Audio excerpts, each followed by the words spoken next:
둘러싸고 한때 거대한 기독교 제국이 펼쳐져 있었다. 지금의 터키, 이스탄불에 그 수도가 자리 잡고 있었다.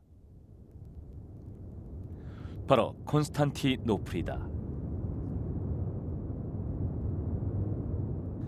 전 세계 재물의 3분의 2가 모였다고 전해진다.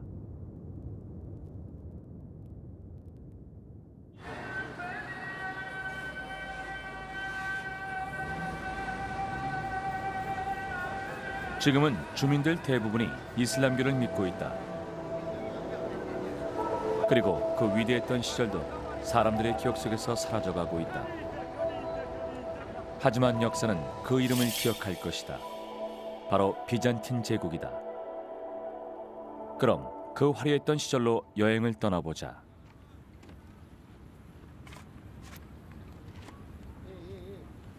이스탄불의 중앙에 위치한 이곳에는 원래 법정이 서 있었다.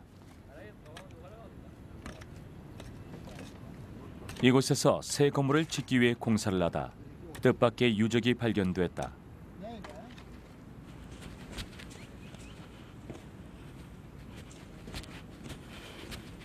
도대체 이곳 지하에서 무엇이 발굴되었던 것일까?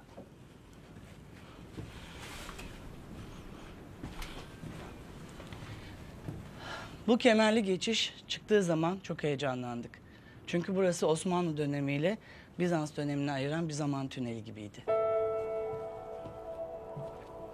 놀랍게도 여기에는 비잔틴 제국의 왕궁이 묻혀 있다.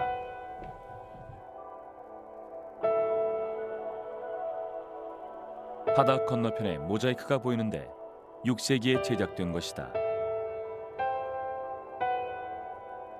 하지만 벽에 그려진 그림들은 9세기 작품들이다.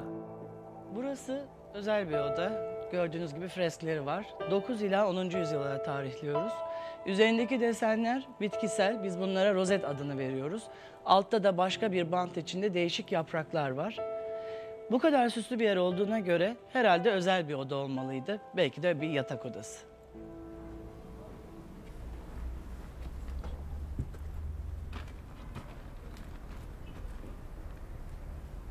방 한쪽에서 발견된 유골은 12세기의 것으로 추정되고 있다. 비잔틴 제국은 서기 4세기에서 15세기 사이에 강대한 제국을 형성했다.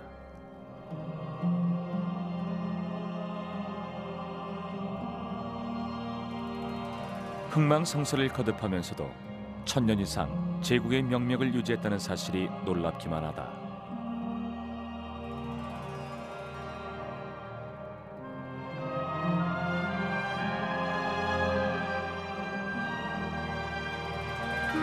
이 시기 동안 많은 위대한 유산이 탄생했다. 정교한 금 세공품에서부터 화려한 칠보공예품까지 만들어졌다.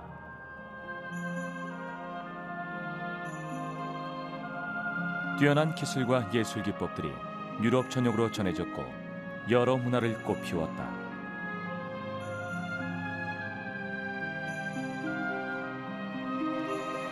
당시 독일은 신성 로마 제국에 속해 있었는데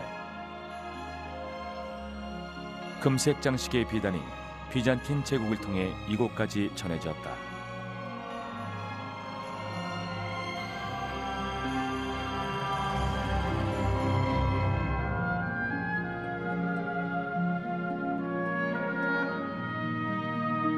동양과 서양을 연결해준 실크로드 덕분에 머나먼 동양의 중국 땅에서도 비잔틴 제국의 금화가 발견되기도 했다.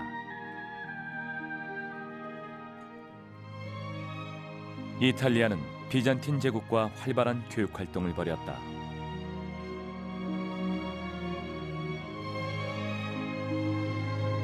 비잔틴 문화를 대변하는 모자이크는 아직도 유럽의 교회와 성당을 화려하게 장식하고 있다. 터키, 이탈리아, 그리스, 이집트를 비롯해 9개 국가가 비잔틴 제국의 문화유산을 이어받았다. 우리는 긴 세월 비잔틴 제국이 어떻게 변해갔는지 그 긴 여정을 따라가 볼 것이다.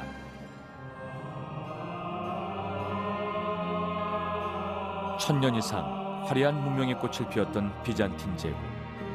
과연 우리 인류에게 어떤 문화유산들을 남겼을까? 그 위대한 유산들은 지금 어디에서 어떤 모습으로 옛 영광을 간직하고 있을까?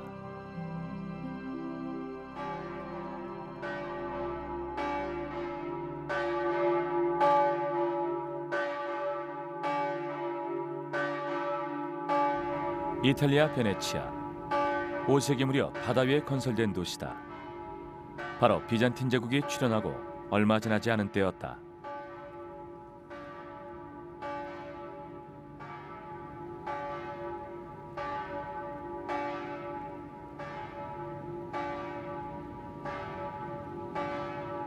그때 이후로 많은 수로가 건설되고 도시가 모습을 갖추기 시작했는데 당시 지어진 건축물들이 이렇게 그 자리를 지키고 있다.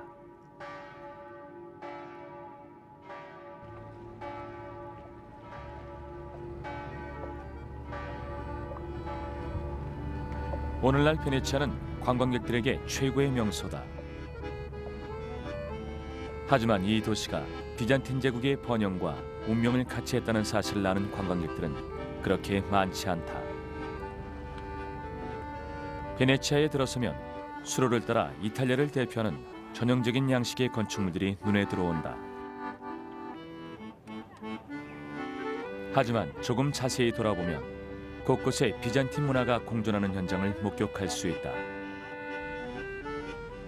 먼저 수로를 따라 지어진 오래된 작업실 한 곳을 찾아봤다.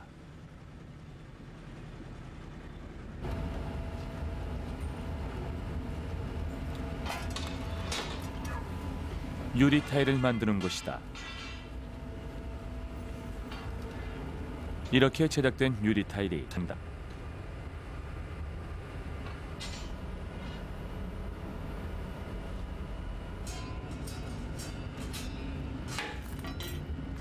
모자이크에 들어갈 재료를 완성하려면 녹인 유리를 얇은 판 위에 넓게 펼친 후 작은 조각으로 잘라줘야 한다. 이렇게 다채로운 색깔의 유리 조각들을 결합해 만든 모자이크가 비잔틴 시대의 대표적인 예술 양식이다. 유리의 색깔은 재료의 양과 가열 온도에 따라 조금씩 변하기 때문에 완벽한 색채를 찾아내기 위해 수많은 시행착오를 거쳐야 했다.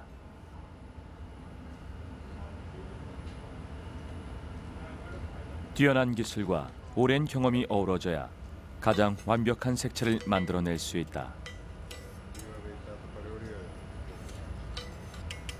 비잔틴의 모자이크를 재현해내기 위해 지난 수십 년 동안 많은 장인들이 구슬땀을 흘렸다.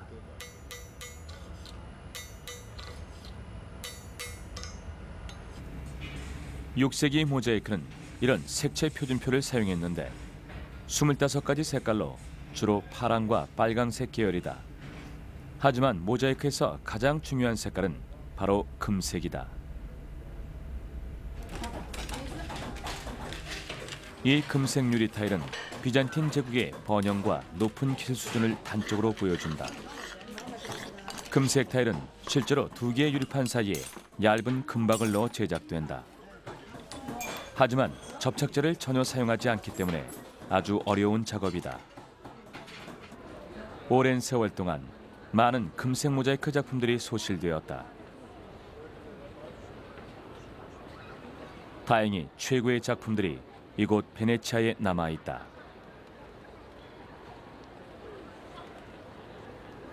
한쪽으로 베네치아의 관광 명소 중 하나인 산마르코 성당이 보인다. 성당은 베네치아의 다른 건축물들과 달리 5개의 돔 지붕을 가지고 있다. 하루에만 만여 명의 관광객들이 전 세계에서 이곳 산마르코 성당을 찾는다. 11세기에 지어진 전형적인 비잔틴 양식의 건축물이다. 이렇게 금빛 물결이 성당을 뒤덮고 있다. 그 사이로 모자이크들이 조화를 이루며 그 모습을 뽐낸다.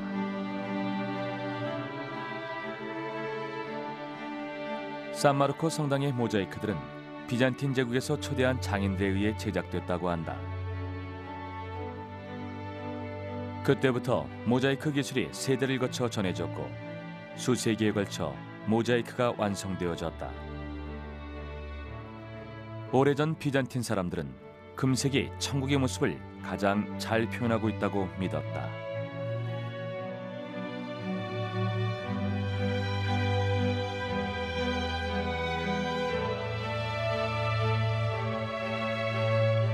성당 정중앙에 위치한 가장 큰 돔의 천장에는 그리스도가 승천하는 모습이 담겨 있는데 11세기에 그려진 것이다.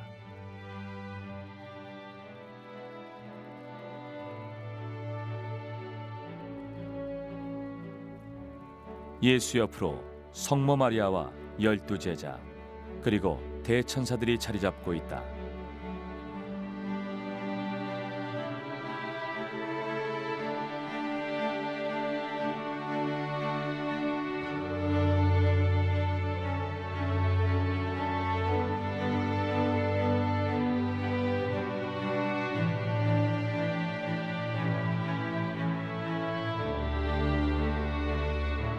당시 모자이크는 성경 말씀을 신도들에게 전하는 수단이기도 했다.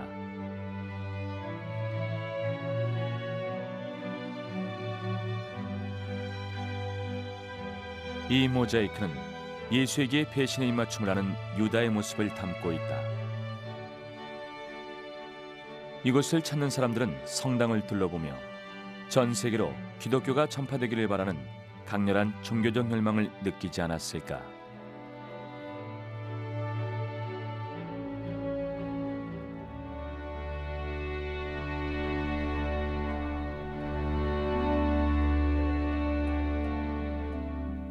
산마르코 성당에는 모자이크 외에도 뛰어난 금세공 기술을 보여주는 예술품이 있는데 비잔틴 제국 최고의 보물 중 하나로 손꼽힌다.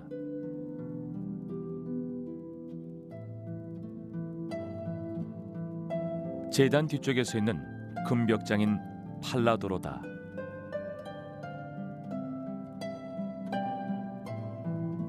팔라도로는 12세기에 제작됐는데 베네치아 총독의 지시에 따라 비잔틴 장인들이 직접 만들었다고 한다.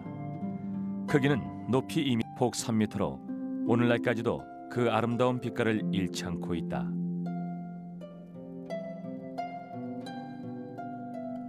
팔라도로를 만들기 위해 진주 500개, 에메랄드 300개, 사파이어 250개를 포함해 2,000여 개 이상의 보석이 사용됐다. 팔라도로도 기독교 세계를 표현하고 있다.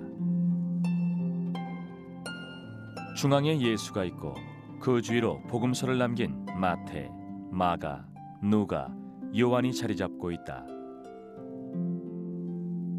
예수 아래쪽으로 성모 마리아와 함께 비잔틴 제국의 황제와 황후가 그려져 있다. 최후의 만찬을 보면 예수에게 배신자가 누구인지 묻는 요한의 모습도 보인다. 중앙에 음식을 치부려 하는 이가 바로 유다다. 성당에는 아기 예수를 안고 있는 성모 마리아 상이 있는데 개폐식 문 뒤에 자리 잡고 있다. 이런 모습의 성모 마리아도 비잔틴 문화의 전형적인 양식에 속하는데 니코포이아라고 불린다. 당시 승리를 기원하는 그림으로 인기가 높았다.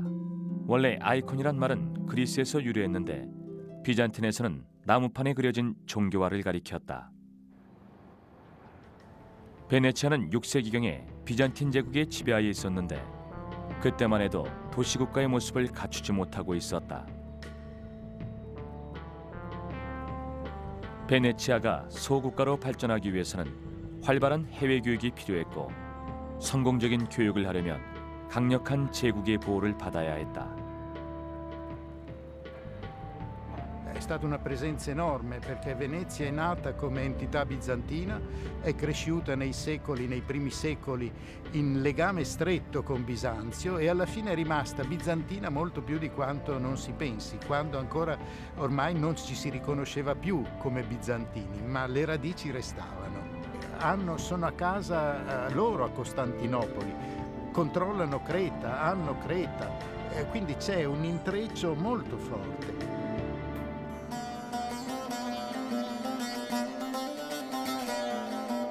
사실 비잔틴 제국을 제대로 이해하려면 2세기 상황을 돌아볼 필요가 있다.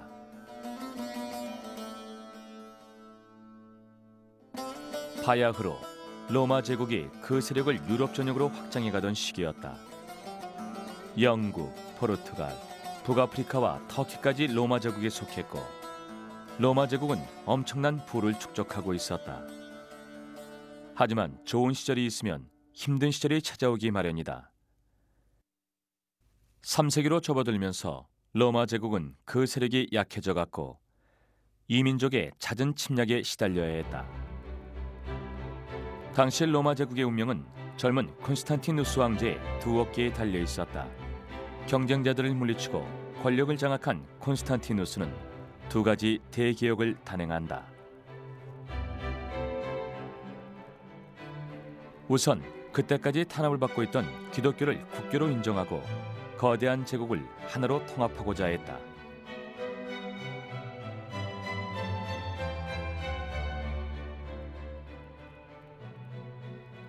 다음으로 수도를 이민족의 침략에 시달리고 있던 로마에서 동쪽으로 옮기도록 했다. 바로 지금 터키의 이스탄불로, 당시는 비잔튬이라 불리는 작은 항구 도시였다.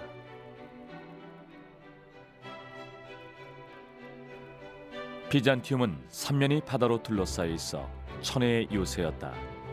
서기 330년 콘스탄티누스 왕제는 이곳을 수도로 정하고 그 이름을 콘스탄티누스의 도시, 즉 콘스탄티노플이라 불렀다.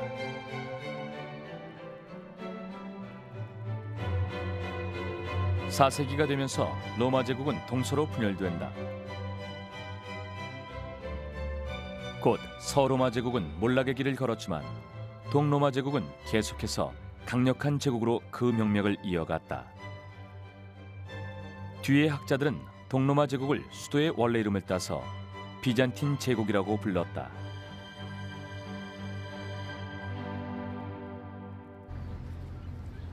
콘스탄티노플을 바라보면 커다란 탑이 솟아있는데 도시 전체를 내려다보기에 아주 좋은 장소다.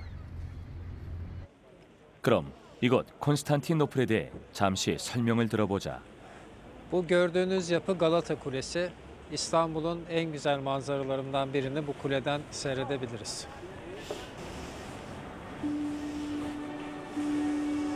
갈라타 타워는 원래 6세기경에 등대로 지어졌다.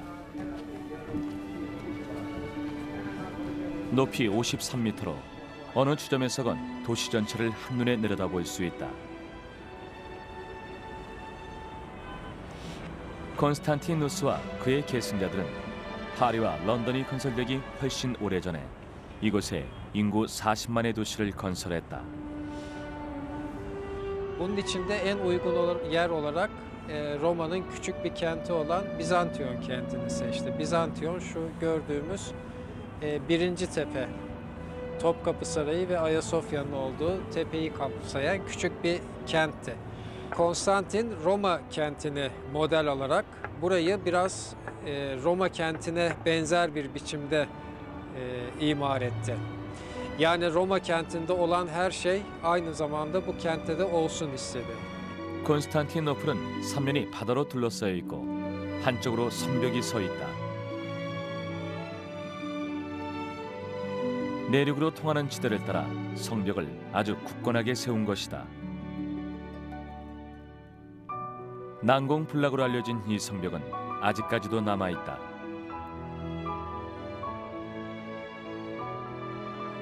가장 두터운 지점은 그 두께가 5m나 된다.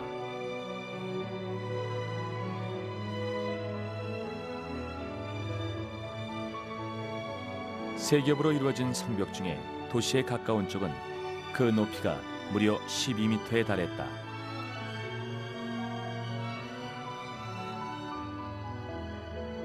그리고 성벽 바깥쪽으로는 적의 접근을 막기 위해 도랑을 파고 물을 채워 넣었다. 비잔틴 제국이 1100년 동안 번성했던 데는 이렇게 튼튼한 성벽도 한 몫을 했다. 하지만 수도를 건설하기 위해서는 더 많은 공사가 필요했다. 100여 킬로미터나 떨어진 수원지에서 물을 끌어오려면 이렇게 수로를 건설해야 했다. 그리고 수로가 끝나는 지점에는 이런 시설이 지어졌다. 거대한 지하 저수지다. 덕분에 도시 전체가 포위를 당해도 3개월 동안 물을 공급할 수 있었다. 모든 기둥에는 이렇게 정교한 조각이 새겨져 있다. 메두사의 얼굴을 조각한 기둥도 보인다.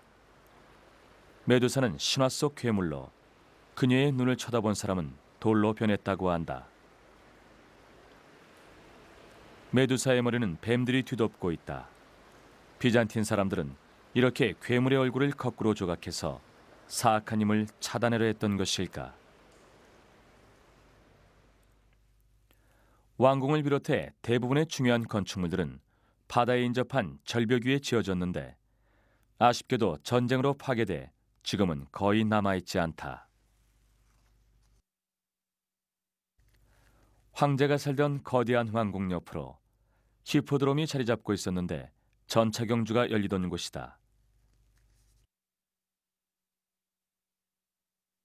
히포드롬을 둘러보면 이집트에서 옮겨온 오벨리스크가 세워져 있는 것이 보인다.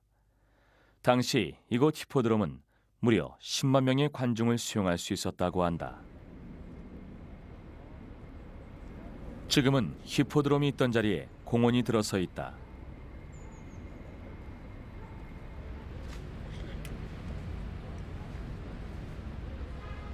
하늘로 뻗어 있는 오벨리스크를 보면 이곳이 4세기 유적지임을 알 수 있는데 그 아래를 받치고 있는 기단석을 살펴보면 당시 경주 모습이 조각되어 있다.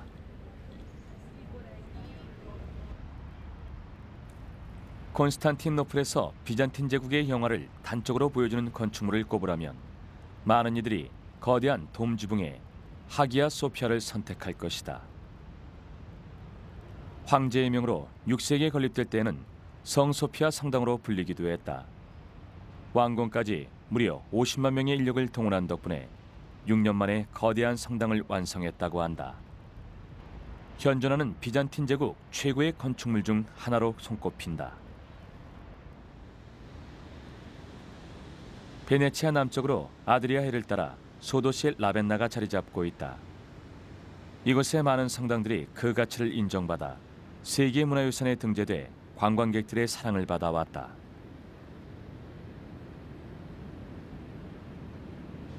하지만 라벤나는 르네상스 시대의 전통을 계승한 다른 이탈리아 도시들과 사뭇 다른 분위기를 풍긴다.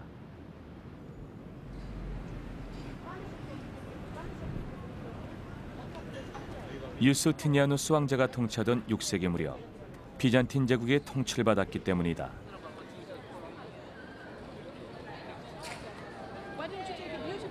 놀랍게도 당시 지어졌던 많은 건축물들이 아직도 자리를 지키고 있다.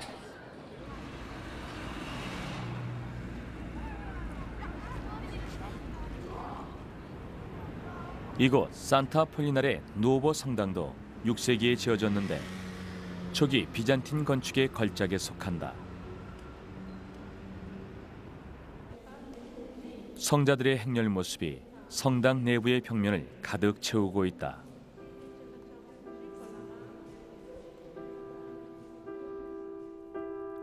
벽화 속 인물들은 기독교가 박해받던 시절 기꺼이 순교의 길을 택했고 이렇게 성자로 남게 되었다.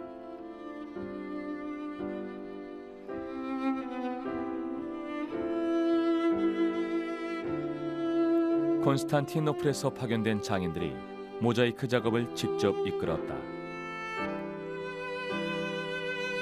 사실 모자이크 작품은 가까이에서 보면 이상한 색깔의 유리 조각들이 아무렇게나 붙어 있는 것처럼 보인다.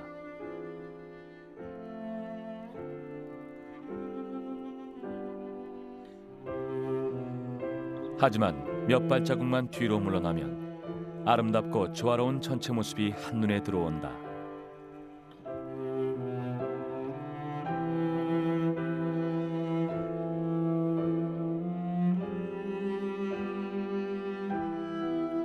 콘스탄티노플의 장인들은 이렇게 유럽의 다른 지역에서는 찾아보기 어려운 뛰어난 모자이크 제작술로 명성을 날렸다.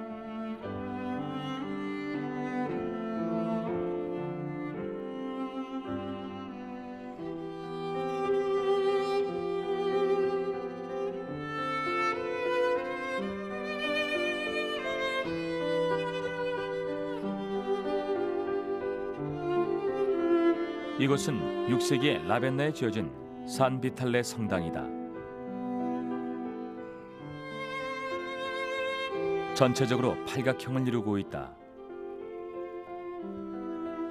대표적인 비잔틴 양식의 건축물로 문화적으로뿐만 아니라 건축사에서도 아주 중요한 걸작으로 손꼽힌다. 이곳 성자의 방은 사방에서 들어오는 빛으로 인해 엄숙한 분위기를 자아낸다.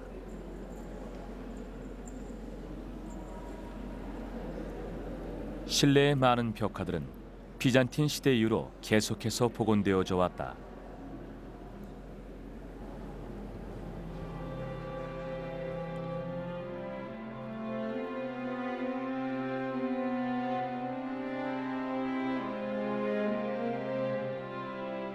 하지만 6세기에 제작된 모자이크들은 아직 그대로 남아있는데 가장 채광이 잘 되는 제단 주위에 자리 잡고 있다.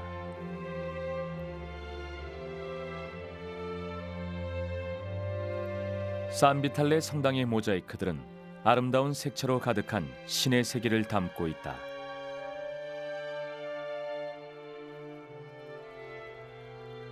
천장 중앙에는 예수의 상징인 양이 그려져 있다.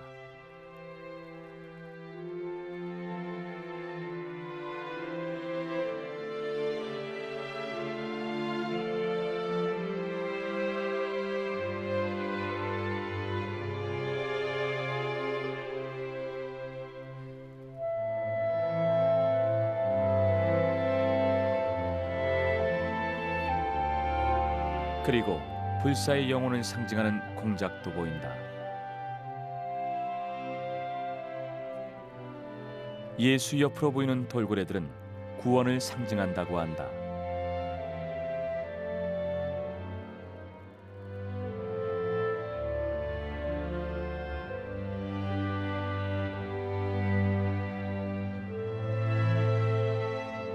사도 마가의 상징인 사자의 모습도 보인다.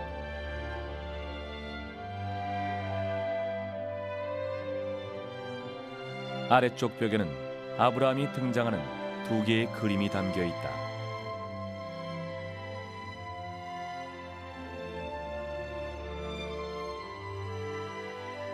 왼쪽에는 천사가 아브라함에게 아들의 탄생을 알려주고 있다.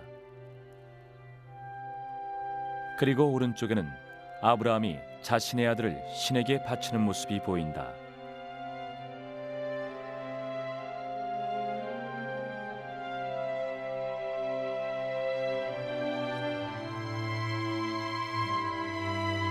금색이 모자이크에 사용되기 시작한 것도 바로 이쯤이었다.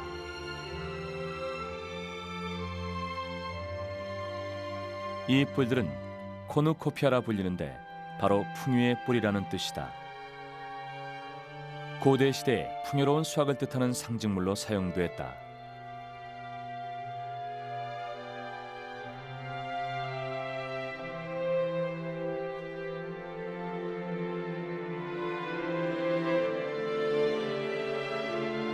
예수가 천사의 인도를 받아 성 비탈레에게 순교를 경배하는 왕관을 하사하는 모습도 그려져 있다. 오른쪽에 보이는 인물은 대주교로 성당이 건설되고 있는 현장을 내려다보고 있다.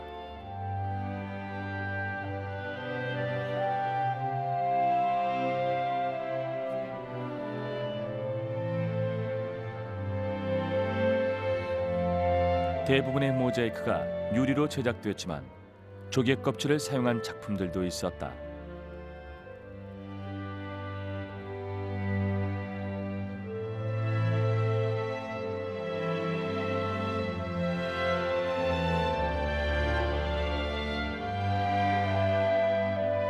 비잔틴 제국 이전에는 주로 석재를 이용해 모자이크를 제작했다고 한다.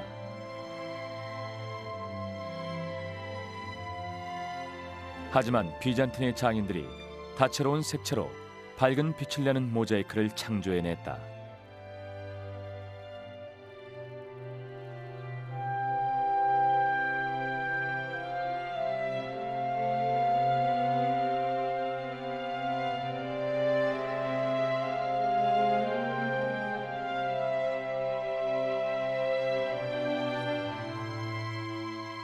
천장 아래쪽 양벽면에는 유스티니아누스 황제와 테오도라 황후의 모습이 담겨 있다.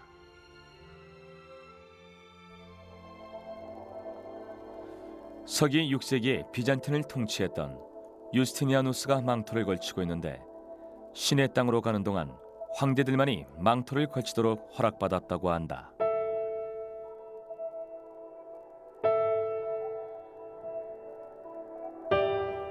유스티니아누스의 맞은편 벽면에 취중들에 둘러싸여 있는 테오도라 황후의 모습이 보인다.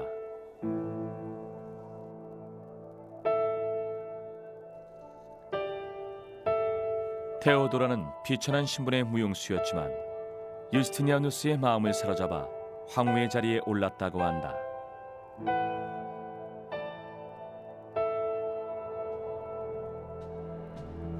(6세기는) 비잔틴 제국이 그 세력을 확장해가던 시기였다. 유스티니아누스 왕제는 고대 로마 제국의 영광을 재현하기를 갈망했고 대대적인 군사 정보를 통해 비잔틴 제국의 영토를 넓혀 나갔다. 유스티니아누스 왕제는 또한 시민법 대전을 편찬해 법체계를 정립하는 데도 힘을 쏟았는데 당시 만들어진 시민법 대전은 유럽의 근대적인 법제도가 탄생하는 데 훌륭한 발판이 되었다. 하지만 유스티니아누스는 인기가 없던 황제였다고 한다. 그 이유는 전쟁을 수행하느라 너무 과중한 세금을 부과했기 때문이었다. 서기 532년 1월 백성들의 불만이 히포드롬에서 전차 경주가 열리는 동안 극에 달한다. 작은 소요로 시작된 시위가 대대적인 폭동으로 커지면서 결국에는 황제를 퇴위시키라는 요구를 하기에 이른다.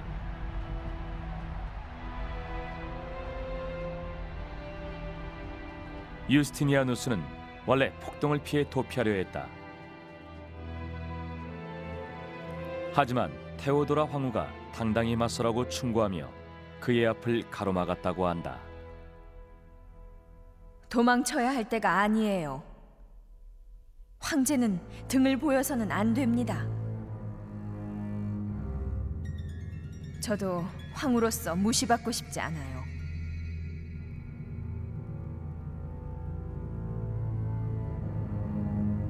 황제이시여, 안전을 걱정하신다면 해결책은 간단하옵니다. 우리에겐 엄청난 돈과 배가 있어요. 하지만 우리가 살아남는 대가로 그 모든 것을 포기한다면 그것이 올바른 선택일까요? 옛 현자들의 가르침을 따르세요. 죽은 자의 옷이 황제의 옷보다 더 아름다울 수는 없다고 했어요. 황후의 말이 유스티니아누스의 마음을 바꿔놓았고 황제는 곧바로 군대를 파견해 폭동을 진압했다. 전하는 바에 따르면 무력 진압으로 3만 명의 사상자가 발생했다고 한다. 고대 로마에서는 시민들이 큰 힘을 가지고 있었기 때문에 황제가 시민들에게 무력을 사용하는 것은 흔하지 않은 상황이었다. 하지만 유스티니아누스는 무력으로 폭동을 진압한 덕분에 황제로서 절대적인 권력을 가지게 되었다. 유스티니아누스 왕제는 당시 폭동으로 불에 탄 교회를 복구해 웅장한 하기야 소피아를 세우도록 했다. 바로 성 소피아 성당이다. 유스티니아누스는 하기야 소피아를 통해 세계의 기독교를 대변하고 있는 유일한 인물인 황제의 권력을 드러내고자 했다. 이렇게 해서 비잔틴 제국은 새로운 시대를 맞게 된다.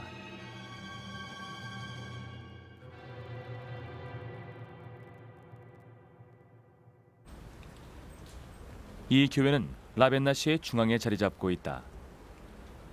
1993년 바로 이 자리에서 지하주차장 공사가 시작됐다.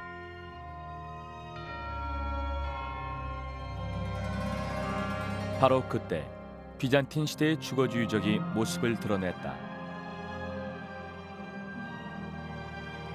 대략 800평방미터에 걸쳐 분포했다.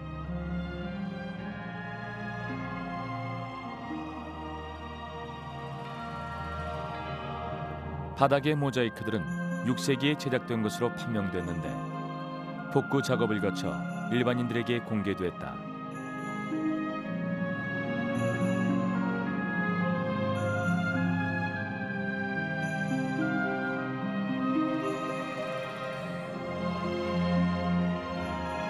꽤 복잡한 문양처럼 보이지만 사각형과 원 같은 간단한 도형을 사용해서 만들어졌다.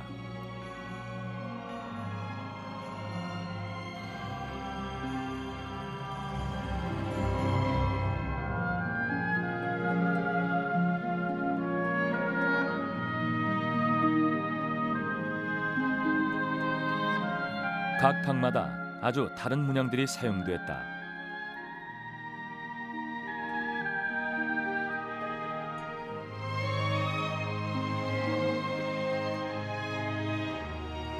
가장 큰 방에는 손을 잡고 춤을 추고 있는 신들의 그림이 있는데 사계절을 표현한 것이다. 입구에서 가까운 이 방은 하객들을 위한 방으로 추정된다. 10세기가 끝날 무렵 동쪽에서는 이슬람 제국이, 서부 유럽에서는 신성 로마 제국이 세력을 넓혀가고 있었다. 바야흐로 비잔틴 제국도 지난날의 영화를 계속 누리려면 이들 제국과의 경쟁에서 살아남아야 했다.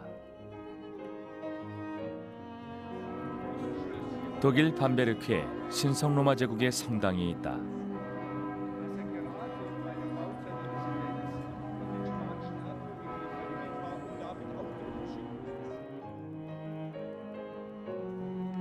이곳에는 10세기에 대주교가 특별한 의식을 위해 사용했던 예복과 양말이 남아있는데 모두 비잔틴의 비단으로 만들어졌다.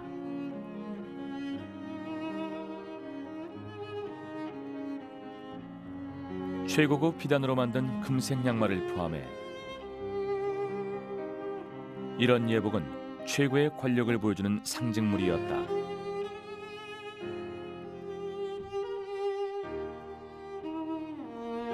이 때문에 비잔틴 제국은 주변 국가와의 친선을 위해 그 지도자들에게 고급 비단 제품을 선물로 보내곤 했다.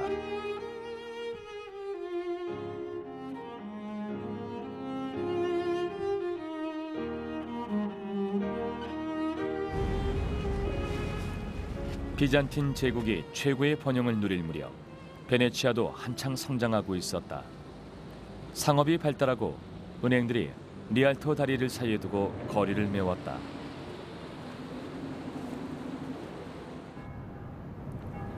산마르코 성당 옆으로 두칼레 궁전이 자리 잡고 있다. 한때 베네치아 정치의 중심지였다. 과거 베네치아는 공화국으로 귀족들이 나라를 대표하는 총독을 직접 선출했다. 당시 베네치아는 상업의 성장과 체계적인 군대를 기반으로 비잔틴 제국의 듬직한 일원으로 활약했다.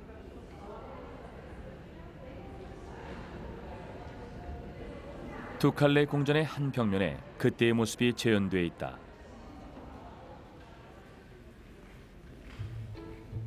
베네치아의 병사들이 바다에서 이슬람 군대와 전투를 벌이는 모습이다. 교육품들을 목적지까지 안전하게 수송하기 위해 베네치아의 선원들은 군인으로도 활약했는데 비잔틴 왕실은 베네치아인들의 해상 전투 능력에 크게 감탄했다고 한다. 덕분에 베네치아 선원들은 아드리아해를 항해하는 비잔틴 제국의 배를 보호해 주었고 그 대가로 세금 면제와 같은 특권을 누릴 수 있었다. 비잔틴 황실의 지원 속에 베네치아는 교육망을 더욱 확대했고 아드리아해의 수많은 항구들을 관할할 수 있었다. 이렇게 비잔틴 제국이 번영하는 동안 베네치아는 이탈리아 최대의 해양 국가로 성장한다. 하지만 13세기에 벌어진 한 사건이 베네치아와 비잔틴 제국의 관계를 완전히 뒤바꿔 놓았다.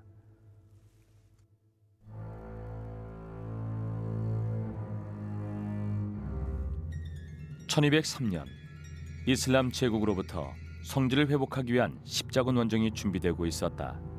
4차 십자군 원정이었다. 베네치아도 해군을 동원해 성지를 공격할 계획이었다.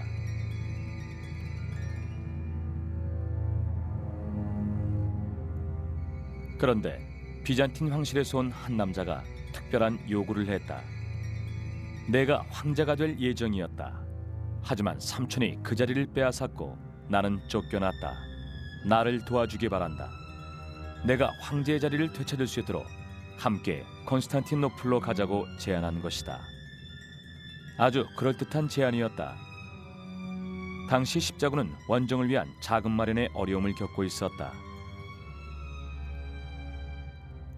그런데 한 남자가 자신이 황제가 되면 막대한 보상을 해주겠다고 약속을 해온 것이다.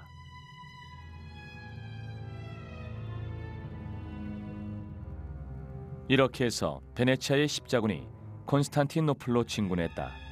십자군의 후원을 받은 그 남자가 황제 자리에 오르는 것은 자명한 듯 보였다. 하지만 누구도 예상치 못한 상황이 벌어진다.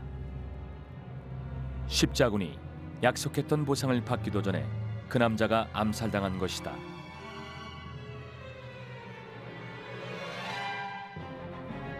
베네치아 사람들은 분노했다. 십자군 원정에 필요한 자금을 얻을 수 없는 상황이었다. 결국 십자군은 암살자 처벌이라는 명분을 내세워 콘스탄티노플을 공격했다. 그때가 1204년 4월이었다.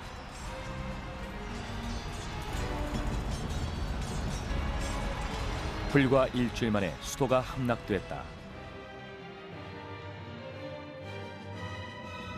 십자군 병사들이 3일 동안 도시를 약탈했다. 당시의 전통이었다.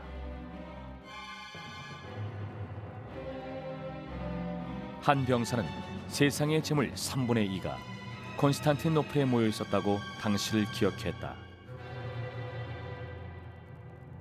콘스탄티노플은 중세의 보물 창고였다.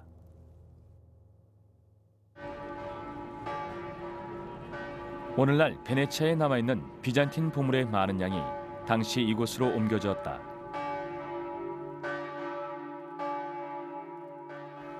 이렇게 베네치아로 반입된 많은 비잔틴 보물들이 아직도 산마르코 성당에 전시돼 있다. 성당 2층에 보물 전시실이 자리 잡고 있는데 세계에서 가장 많은 양의 비잔틴 예술품을 전시하고 있는 곳이다.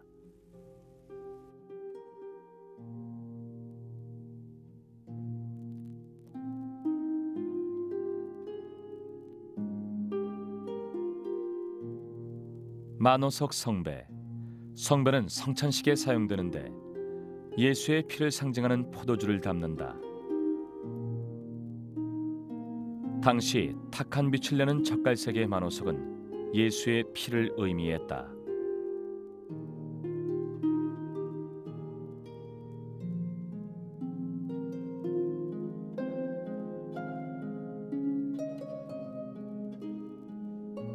이것은 금과 은으로 만든 향로다. 향로도 가톨릭 의식에 사용된다.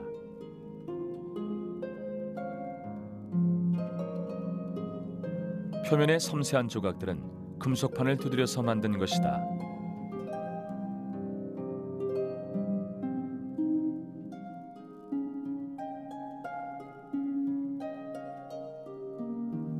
대천사 미카엘.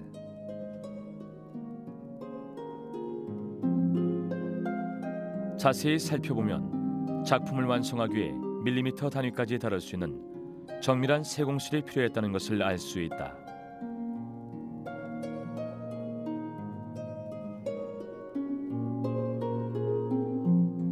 천사의 두 날개는 금속판 위에 유리막을 입혀 만들었는데 칠보공예로 알려진 방법이다. 비잔틴의 칠보공예는 특히 아주 뛰어났는데 섬세한 무늬가 찍힌 금 소지에 염료를 채우는 방식을 사용했다. 이 팔라도로는 보물을 보관할 공간이 더 필요해지면서 조금 개조됐다.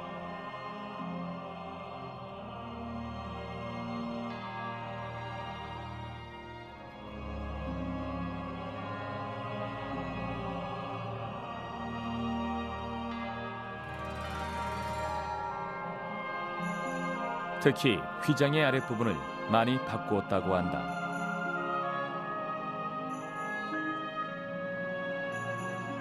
원래는 여기에 비잔틴 제국의 황제 얼굴이 그려져 있었다. 하지만 베네치아 총독의 얼굴로 바뀌었다. 베네치아와 비잔틴의 뒤바뀐 운명을 단적으로 드러내고 있는 것이다.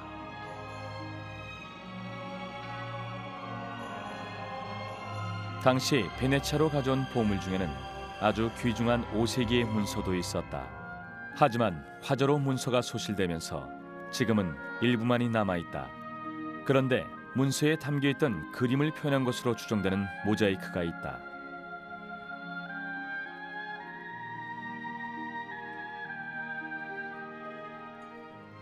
창세기의 모습을 담은 것으로 바로 산마르코 성당의 입구 천장에 붙어있다.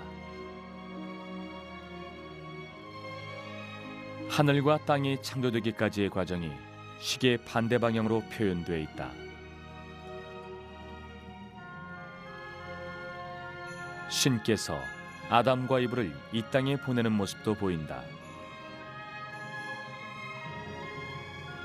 이 그림을 문서에 남아있는 부분과 대조해 보면 서로 같다는 것을 알 수 있다.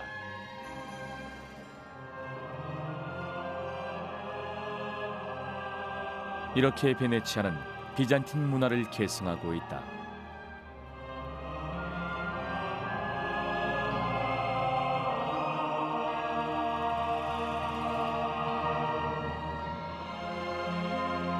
이 네 마리 말은 원래 콘스탄티노플에 히포드롬을 장식했다고 한다. 하지만 지금은 산마르코 성당에 조용히 서 있다. 동상의 역동적인 모습만이 비잔틴 제국의 화려했던 시절을 묵묵히 드러내고 있다.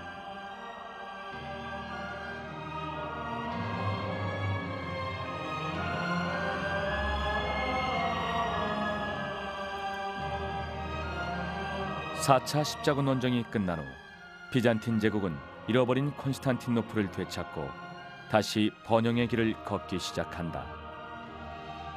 다음 시간에는 비잔틴 제국이 그렇게 오랫동안 번영할 수 있었던 비결을 알아보고 그 속에서 종교가 어떤 역할을 했는지 돌아볼 것이다.